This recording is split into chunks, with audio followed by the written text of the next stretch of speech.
I have to start this all over again, brand new channel. Every time I release a video, shadow banned, viewers blocked. Yeah, I'm really having difficulty. My email's stolen, can't get into, hacks. Really big problem. I wasn't even going to do this video today, but I've really got to get it out.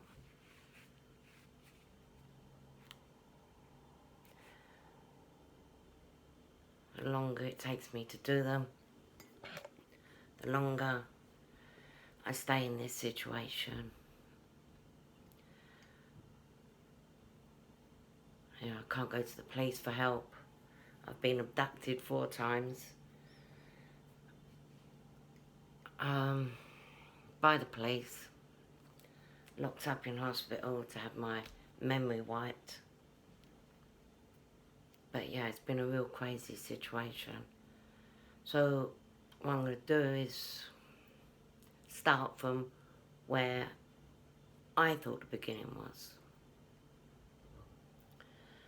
And that was in a hotel. I thought my ex was cheating. Well, I knew he was. And I was planning an exit then, to be honest. The girl he was cheating with had this big row downstairs with her boyfriend, who actually was... I never saw him again. And she was always around the hotel. Thought it was a bit strange. I mean, yeah, they had a row, split up. One, I don't think he would have just disappeared like that. But the biggest one was he was the one who lived in the hotel, not her. But yeah, she just conveniently moved into his room and he vanished. Then I think it was this all within a week. Then a girl, I just took her shopping. She died that night. It seems to be like everyone I speak to at the moment, that night they just mysteriously die.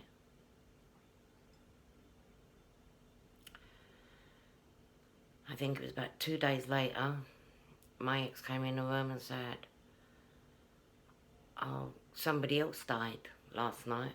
And I'm like, how? Oh, I don't know, they just died. So yeah, just a couple of days after that, he tries to kill me. Laying in bed, punches me straight in the head. He's not even angry. So yeah, series of punches and kicks. I mean, that first punch, I had my eyes shut and everything. I was totally dumbfounded. But yeah, punched across the room, choked, and he just kept punching me. His reach was a lot longer than mine, and I couldn't reach him.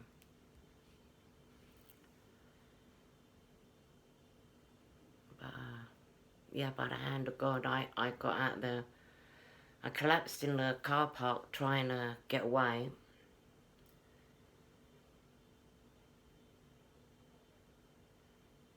And the police, an ambulance came. He was arrested, but they let him go. You know, I didn't even think of police involvement at that time. I just thought maybe a bit incompetent. But then there wasn't very much done about the other girls that had died. Anyway, I left that night. Went to the hospital. And then I left. I drove all the way down to London. And I went to the hospital again when I got there. And actually found out I had several sub-centimetres of brain damage. which is why I suppose I collapsed in the car park.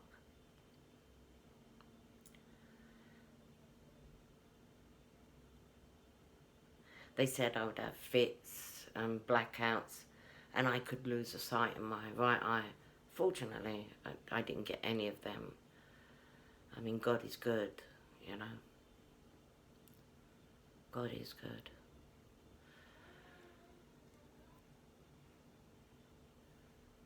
When I got back down to London from Clacton, is where I was, yeah, this girl phones me up while I'm there, asks me if I'm alright. I couldn't even speak. I think it was about 3 months, actually, before I got my voice back. I had bruises all around my neck so bad.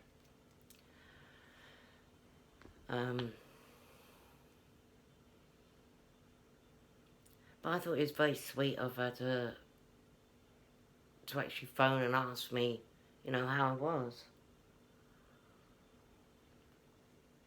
Until Dave messaged me on Facebook and said, oh, Carol died last night. And I was like, I was talking to her last night. Everyone I speak to or shows concern or looks like they're going to help me. I mean, it's been crazy. Really crazy.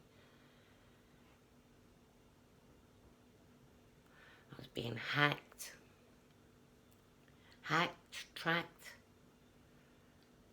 I could see them on my Google Maps on my email. You know, the maps on your Gmail. Because we shared an email account. And I could actually see them stalking me. I called the police.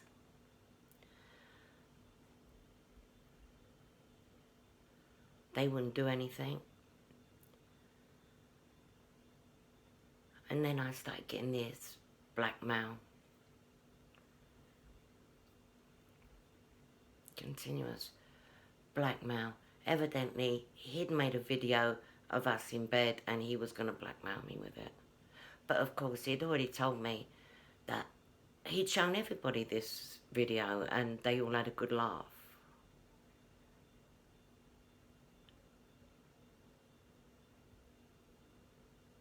Evidently, there was cameras all around the house. They were making a Truman Show of me. Great. Without my permission, consent, or knowledge. I did suspect, and I did call the police, but of course they did nothing. But assured me that it's very unlikely that they would be doing that.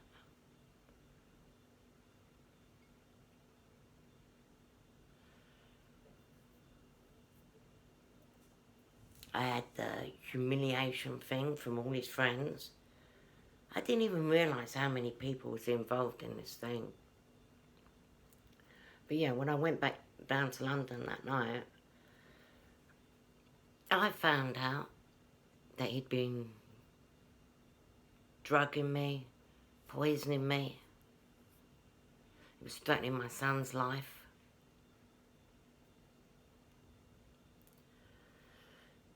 I went to the police down here, they done nothing.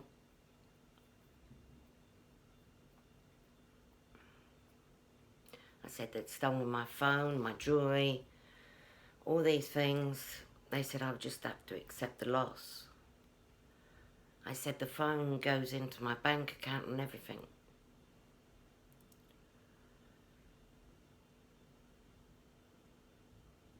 But yeah, they'd stolen all my ID. They actually stole my identity. My mum wasn't any help at all. And I caught her a couple of times telling the police that I was crazy. And then one time when I went down the station, because they were threatening my son's life, they locked me up. They said I was suffering from anxiety. I wasn't even showing that much anxiety considering, you know, the guy tried to kill me and then was threatening my son's life.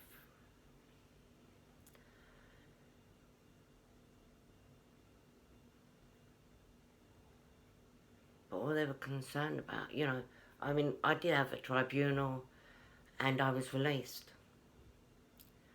But when I went back upstairs to get my things to leave, they refused to let me out the hospital. I mean, I think the way I'm going to do is I'm just going to briefly go over the things that have happened, and then maybe, you know, like, share, subscribe, get further updates. If I can go live, then, you know, I can actually interact with people and actually say things that maybe I wouldn't even think of, you know, through questions, which would probably benefit me.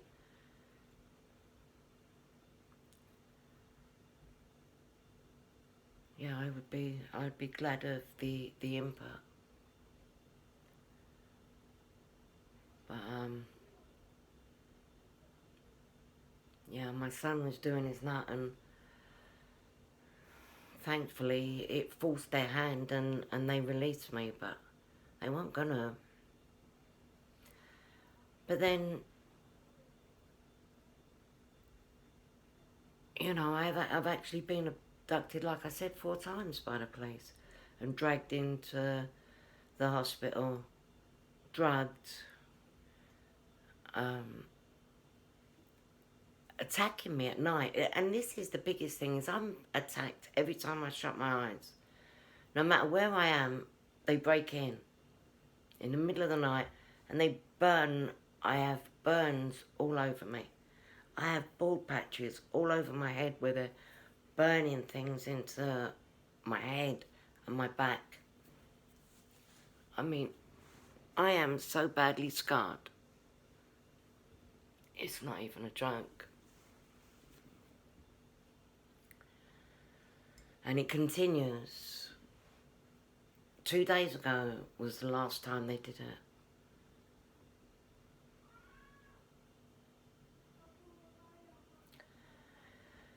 So yeah, I've been attacked many times, beaten, raped, stalked everywhere I go, like gangs of people following me everywhere I go. Can't get help anywhere. The hospital, social services, they stopped helping me because I'm disabled, and I did have a personal assistant to help me with things at home. And they stopped that. And then later, I found she was actually breaking into my house. My money stopped. My disability and my ESA just stopped. The payments just stopped. This, what they're burning into my back, is all like monitoring, and it's what they do to hackers and paedophiles, that they have to have the internet monitored. Obviously, they don't do it, you know, they don't limit their internet by their computer, because they'll just use another computer. So it's actually, they burn these things into your body, so as it's like a signing in thing. So my enemies are signed into every account, every phone, every yeah, I'm like being watched, monitored, my calls blocked, redirected to them. I couldn't get help on the phone. We was in lockdown for a couple of years.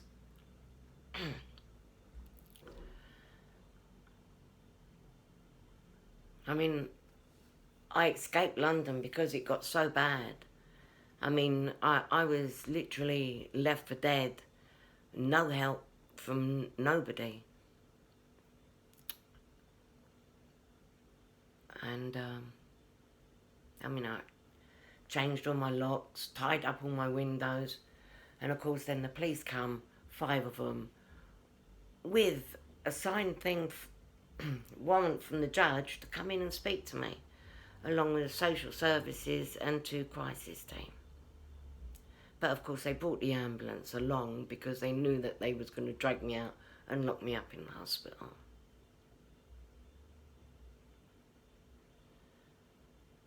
They took the wall off of its brackets or whatever it was, breaking the door in to get me. But I couldn't really I kept wondering. I mean, I knew it was Dave. I knew at this point that my mum was involved.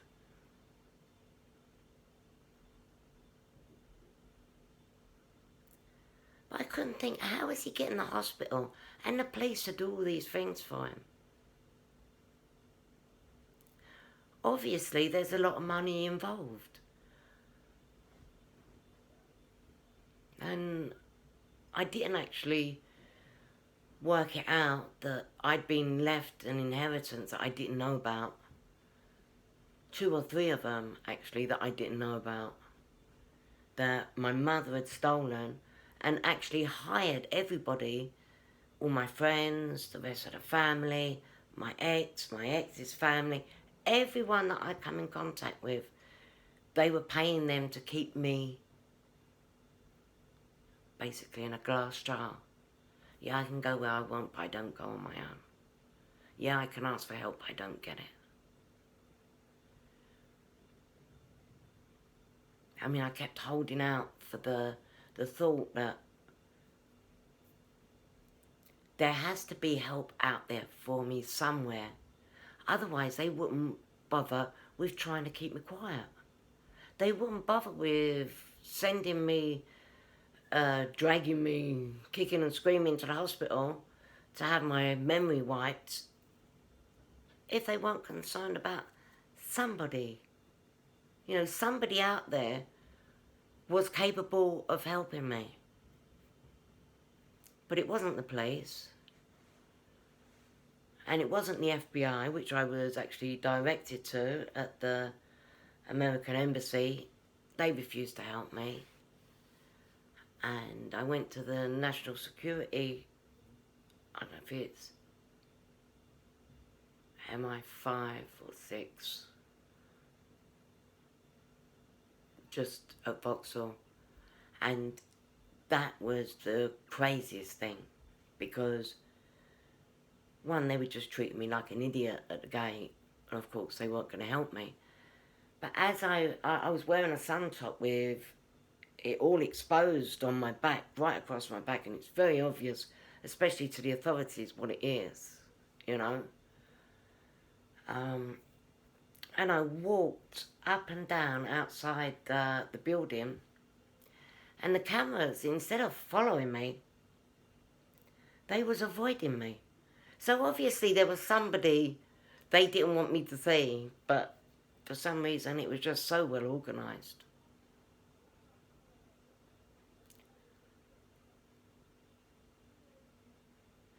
I mean, I did get the Mental Health Act Commissioner to release me once. And, I mean, they didn't release me. They sent someone up for an emergency release, but they didn't actually release me. I think they bribed them, because when they called my name and I walked up to them, they said, oh no, they've got the wrong one. Even though I knew I was waiting for the emergency release team. But no, they wouldn't let me go. I mean, God makes a way when there is no way. But they illegally kept me over 30 days in that place, injecting me with something that they said they were going to relieve me of my memories with. I think that was as frightening as it got. Being stuck in that place and seeing all the other girls in there, that they're doing exactly the same thing to. I mean, one of them was fine when I was put in there, and a couple of weeks later she collapsed, mumbling, she couldn't speak, she was dribbling, dragging herself about in a nappy. They didn't even bother feeding her. It was the most disgraceful, horrific thing. I mean, this is what goes on in these psych wards. Well, it does at St Pancras anyway. I mean, over nearly 5 years, I have been in and out of there, literally abducted. I mean, I moved out of Islington. Like I said, I went to Scotland. I was abducted from Scotland. Locked up in a hotel there. Dragged out the hotel and locked up in hospital.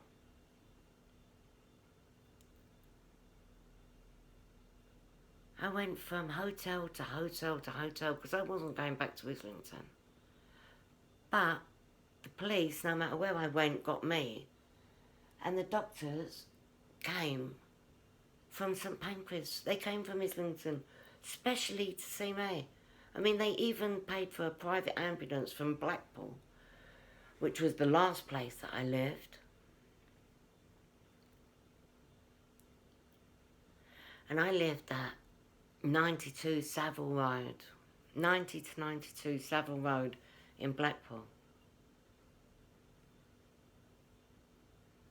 And it's like, that was a big setup because the council wouldn't help me. So I had to find somewhere. And of course, my internet's directed only where they want me to look, and you know, I don't get the real pages and I don't make real calls. So really, when I found a place, I should have known it was a setup. But I didn't know until I found a doorway through the wall that was a mirror, tongue and groove right away throughout the house, the flat, where they were just climbing in through the attic at night. There was nothing I could do to stop them. I tried. There was like a made-up bed. It was like just a wooden hollow base. And there was a board that they was actually coming in from next door. They was using the guy next door to come in. That's where they got access to the attic. And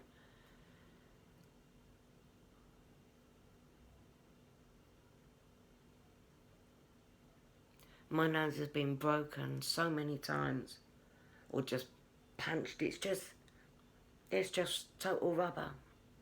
It's like 3 times the size of what it should be.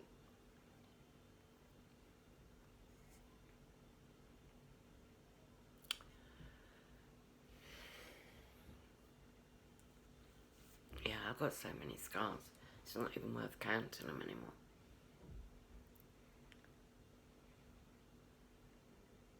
But yeah, I would say let's go back to where I was still in London. My money stops. My mail stops. I'm not getting any letters. And I know I'm getting communication from somebody who was going to let me know what was going on. But of course, I never got it. And then even the letters that I was posting were going missing. So I had to actually post them without tracking. Probably because it's computers again, so they could find it. I actually had to post my letters outside Islington without tracking and as sneaky as possible because I knew I was being followed.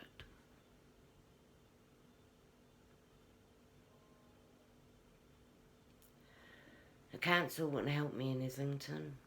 The police wouldn't help me. Crisis team wouldn't help me. The hospitals were the only ones that wanted me, but I don't think they wanted me alive for very long.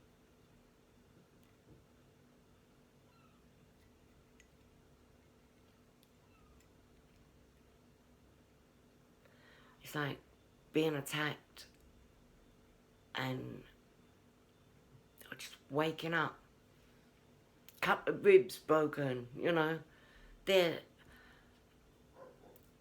Yeah, I mean, it was everything. It was my chemist messing about with my prescriptions. It was the opticians It was a dentist. It was the charities that I was going to.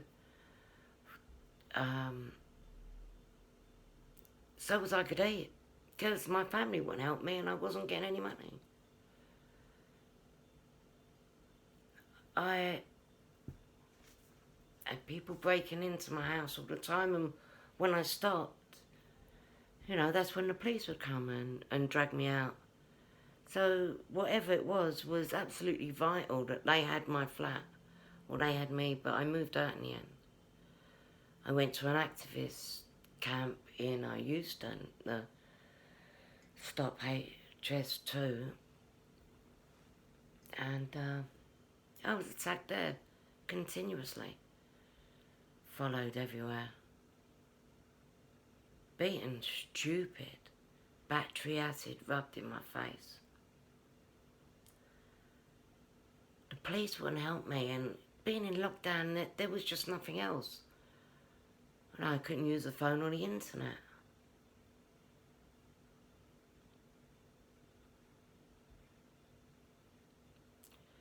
And the only thing I could do was stay there, because it was probably the busiest part of London, because it was like a ghost town. And just pray that somebody would see me. Or I might have had an opportunity to pass a message to somebody. But I never got a chance to. I mean, I did get one chance. I took it. And I think it paid off, but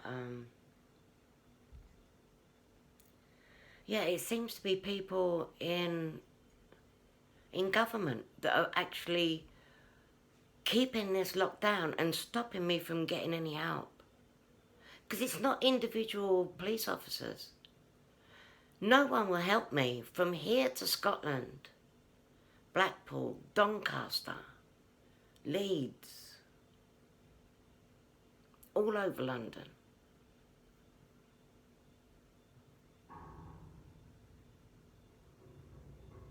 Oh, just so many places I couldn't even name it.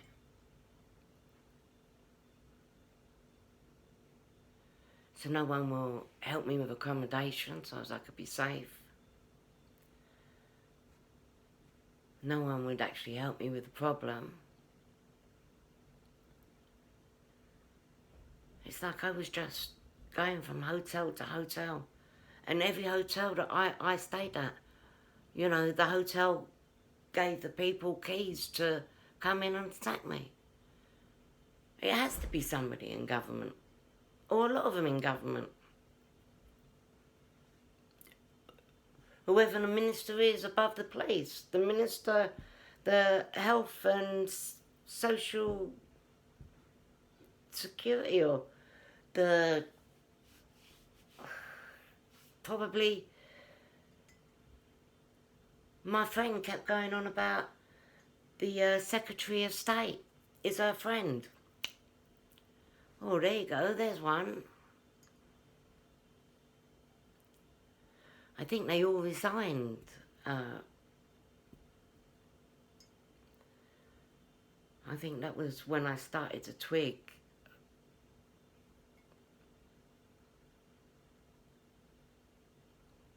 Yeah, but I can't get any help. I can't get any physical help. Although I do believe, you know, I've had help because I can actually get these videos out now. I might not be able to keep my channel. I might not be, you know, it may be that my video is shadow banned for the first so long. And it really hurts when I think I have to do this all over again. I'm not the most comfortable sitting in front of a camera, but I do need to get this story out. And yeah, every day that goes by and I'm thinking, I know I've got to do this video. I know I've got to do this video, and I don't do it. And it just gets heavier and heavier. probably hurts even more than the attacks, you know.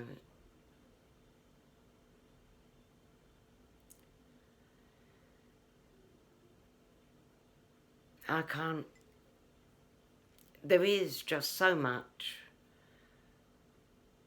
that I have to say, and I've actually skipped the part that I kept going back to London, and then I got sidetracked because there's so much going on at the same time. So when I was in London, I actually went to the bank and asked them, you know, I know that my identity had been stolen. My money had stopped. Obviously, it had to do with money. And I phoned the Halifax and they told me there was a business account. So I went down to the branch. I told them to freeze the account. I went down to the branch and I'm discussing with the guy about this account. And I said to him, you know, it's not actually me that's opened it. I just believe it's my money. They're redirecting it. It's supposed to be mine. But instead of putting it in my account, they've made up a new account with my ID. And my money's bypassing me. Well, the phone cut off in the branch as I was speaking to the guy. So the account was totally verified. All of a sudden, the manager says that the account doesn't exist. Well, of course it did.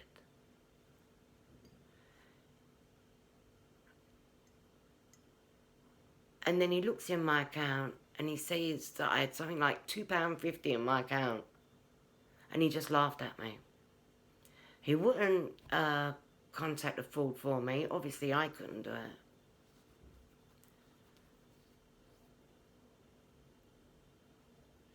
So, yeah,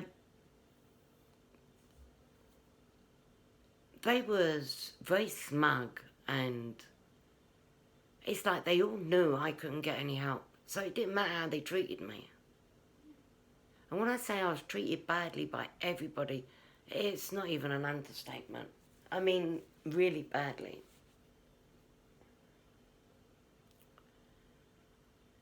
I started going from branch to branch, checking that there weren't more accounts. I'd heard mention of offshore accounts and things like that my friends are talking about. One of them wanted to know that if I knew anybody in Germany because they want to open up an account.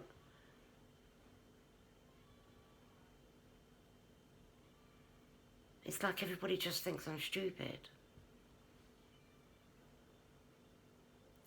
Yeah, I went from branch to branch, and I think it was the RBS.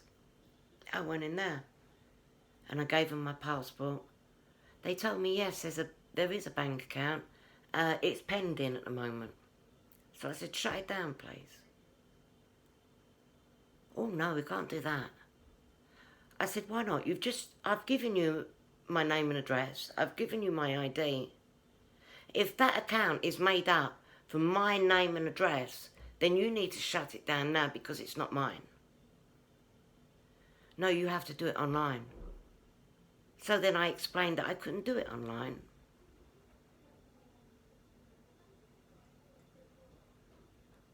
Well, then you need to phone fraud. I said, no, you just need to tell your bank manager and you need to shut this account down. No, we can't do that. You have to do it online.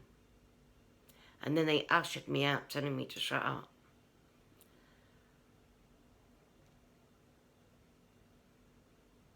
It's like, who wasn't involved in this? It was all my friends. It was all my family. It was my neighbours, the wider community, the police, the crisis team, social services. I mean, it just goes on and on and on. The wider community, I'm followed everywhere. I've got no privacy. I've got hidden cameras everywhere in the house. Even in my bathroom, the Truman Show, which they're making a fortune of, and evidently this is one of the streams of income that they are bypassing me, and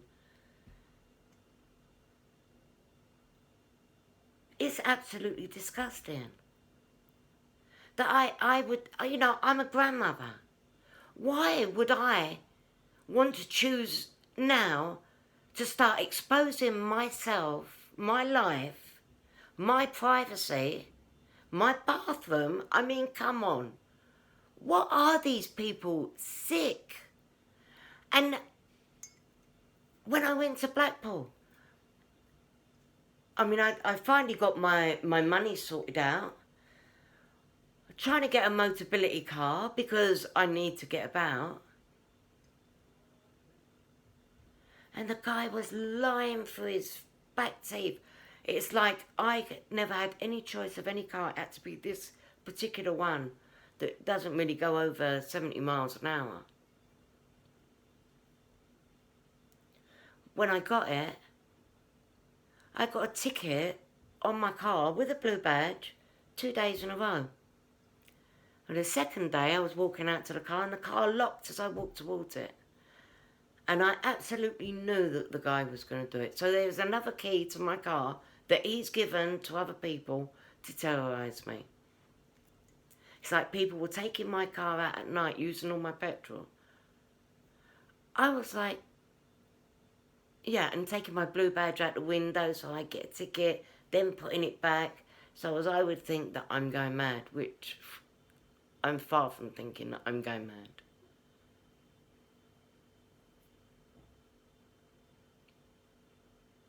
I confronted the guy, and he really smugly said, well, you know, you really have to contact the police. Really? I think it was only 2 weeks earlier, they'd abducted me and took me back down to London. So yeah, I was frightened to leave my car. They'd been poisoning me in the flat in Blackpool, everything. They must have put it in everything in my food. You know, they weren't just attacking me, they were... And I got really, really ill. And I thought I have to get away from it because they're either gonna kill me or I'm just gonna die. I could hardly stand up. I knew they had keys to my car. And I took a couple of painkillers, a couple of codeine, which I'm prescribed. But you just bind my stomach up long enough so I can actually get out and drive somewhere. Oh, I was being hunted down. They must have put trackers in the car as well. I had cars following me all over the country. I went from town to town, to village, and every time I shut my eyes in the car, I was attacked. Every time I pulled up, someone pulled up beside me. Always doing something on their phone.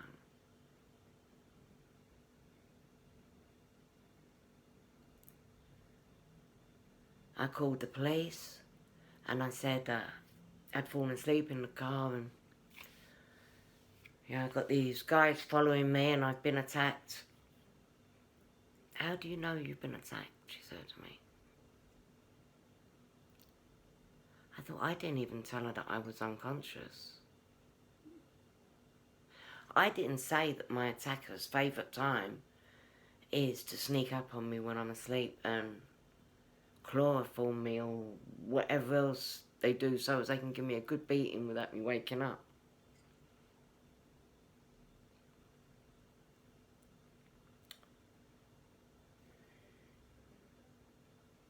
Not that they don't leave any trace. I'm covered in scars.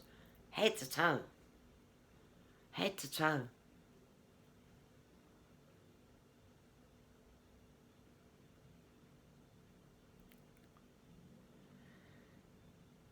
And I keep thinking with all this that's going on, somebody, you know, because I have made plenty of reports to the police just because they don't respond to them. Or they don't give me a crime reference number. They did in the beginning.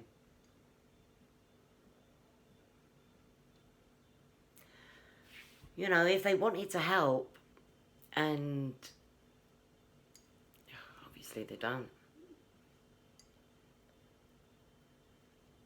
So the only thing I can do is to get my story out. Tell her the horrendous treatment that I've had. Name the places that was involved. Maybe get some help for the other women that are locked up in that hospital. Maybe save a few lives. God knows how many they've done. It's like I've been... Yeah, so it's jail institutions as well, with these monitoring things. I mean, government agencies all the way along.